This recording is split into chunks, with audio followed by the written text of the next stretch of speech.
Nesse vídeo, nós estenderemos a integral de Riemann ao caso de funções não necessariamente limitadas e definidas no intervalo arbitrário I. E faremos algumas aplicações. Nós vamos, então, considerar uma função f definida do intervalo I arbitrário da reta, ok? E essa f não necessariamente limitada. Então, como esse intervalo I ele é arbitrário, para que a gente não precise definir integral imprópria para cada intervalo, então nós vamos fazer duas convenções. Nós vamos nos referir aos dois números reais A e B, ou então aos símbolos mais infinito e menos infinito, como as extremidades de I, e nós vamos denotar por alfa e beta, ok? A segunda convenção é que vamos impor que esse A e B seja maior que menos infinito e menor que mais infinito para todo A e B pertencente aos reais. Temos então a seguinte definição. Sejam I contida em R um intervalo de extremidades alfa e beta, com alfa menor do que beta. E f de I em R uma função integrável em todo intervalo compacto AB contido em I. Dizemos que f é integrável em I se para algum x0 pertencente ao intervalo aberto alfa e beta existirem os limites. Limite da integral de x a x0 de f de t dt, quando x tende a alfa, e o limite da integral de x0 a y de f de t dt, quando y tende a beta. Sendo esse o caso, definimos a integral imprópria de f em I, denotada por integral de alfa a beta de f de t dt, pondo a integral de alfa a beta de f de t dt vai ser exatamente o limite da integral de x a x0 de f de t dt, quando x tende a alfa, mais o limite da integral de x0 a y de f de t dt, quando y tende a beta. E dizemos que a integral imprópria, a integral de alfa a beta de f de t dt, ela é convergente. Observe que nessa definição, nós pegamos aqui um x0 arbitrário, nesse intervalo aberto, alfa e beta, de modo que esses dois limites, se eles existirem, então vai ser exatamente a integral imprópria. Então, eu chamei aqui de asterisco esses dois limites, e a primeira coisa que a gente tem que mostrar é que essa definição independe do x0 escolhido, ok? Então, o que é que eu vou fazer?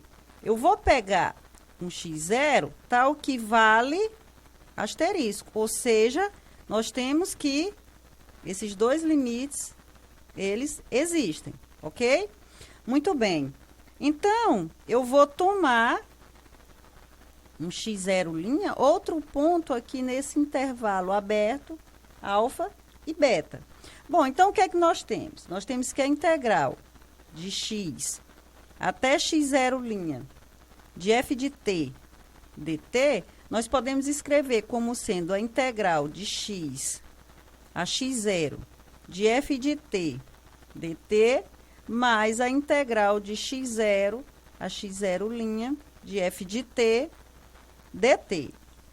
De forma que o limite da integral de x a x0', quando x tende a alfa, de f de t dt, vai ser exatamente o limite da integral de x a x0 de f de t dt, quando x tende a alfa, mais a integral de x0 a x0' de f de t dt. Analogamente, nós temos que o limite da integral de x0' a y, quando y tende a beta, de f de t dt, vai ser exatamente o limite, quando y tende a beta, da integral de x0 a y, de f de t dt, mais a integral de x0' a x0 de f de t dt. Agora, observe que a integral de x0 a x0' de f de t dt mais a integral de x0' a x0 de f de t dt, isso dá zero. Ora, então, somando os limites acima, eu vou ficar com o limite da integral de x a x0', quando x tende a alfa, de f de t dt, mais o limite, quando y tende a beta, da integral de x0' a y de f de t dt, igual ao limite, quando x tende a alfa, da integral de x a x0 de f de t dt, mais o limite, quando y tende a beta, da integral de x0 a y de f de t dt. Portanto, né, a escolha do x0 ela pode ser arbitrária, independe da escolha do meu x0 no meu intervalo aberto alfa-beta. Outra coisa que nós devemos mostrar é que se o meu intervalo I é um intervalo compacto AB, então a definição de integral imprópria coincide com a definição usual de integral. Então, de fato, olha, eu vou considerar aqui uma f definida no intervalo compacto AB, na reta. Eu vou considerar ela limitada e integrável, ok? Bom, agora eu vou fixar um x0 aqui no meu intervalo aberto AB. Observe que f é integrável nesse intervalo compacto a x0.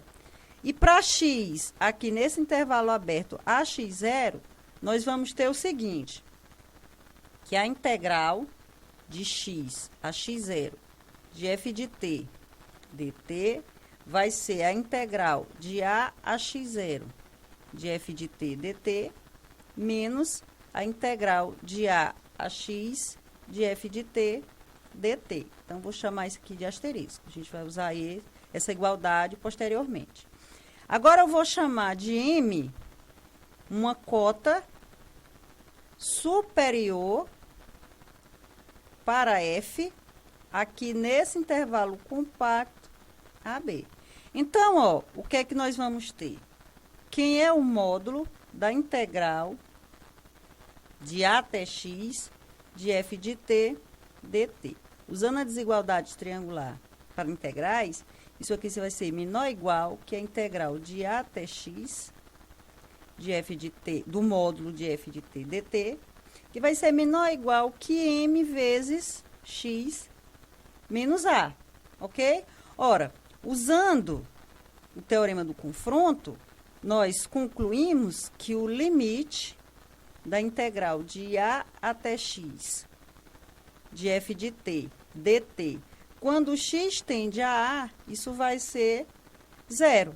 E aí, o que vai implicar por asterisco, que o limite, quando x tende a a, da integral de x a x0 de f de t dt, isso vai ser exatamente a integral de a x0 de f de t dt.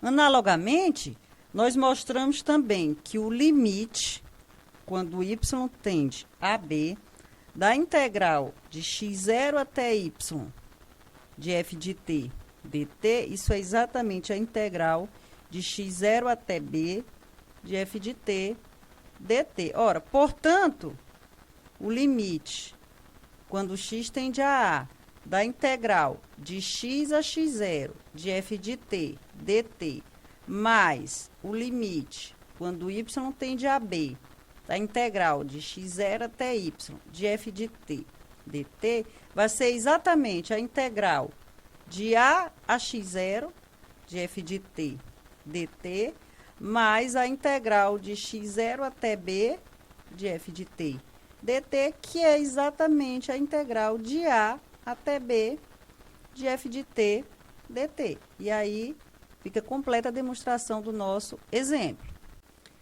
Antes de fazermos algumas aplicações, vale a pena observar que, graças à discussão que nós fizemos até o momento, nós podemos restringir a análise do conceito de integral imprópria nos casos em que meu intervalo i é da seguinte forma: ou ele é da forma AB, ou AB, ou então menos infinito B, ou A mais infinito. Então, nós vamos discutir os casos em que ele tem essa forma ou essa, ok? Então, vejamos terceiro exemplo.